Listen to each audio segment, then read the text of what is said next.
جب انہوں نے آپس میں تذکرہ کیا کہ یوسف اور اس کا بھائی ابا کو ہم سے زیادہ پیارے ہیں، حالانکہ ہم جماعت کی جماعت ہیں، کچھ شک نہیں کہ ابا کھلی غلطی پر ہیں، یوسف کو یا تو جان سے مار ڈالو یا کسی ملک میں پھینک آؤ، پھر ابا کی توجہ صرف تمہاری طرف ہو جائے گی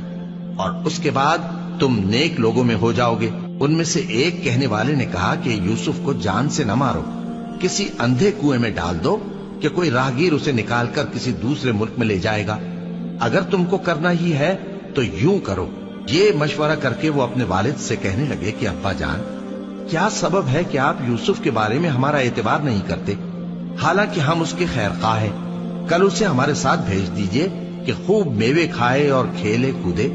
ہم اس کے نگہبان ہیں۔ انہوں نے کہا کہ یہ امر مجھے غمناک کیے دیتا ہے کہ تم اسے لے جاؤ، یعنی وہ مجھ سے جدا ہو جائے، اور مجھے یہ بھی خوف ہے کہ تم کھیل میں اس سے غافل ہو جاؤ اور اسے بھیڑیا کھا جائے۔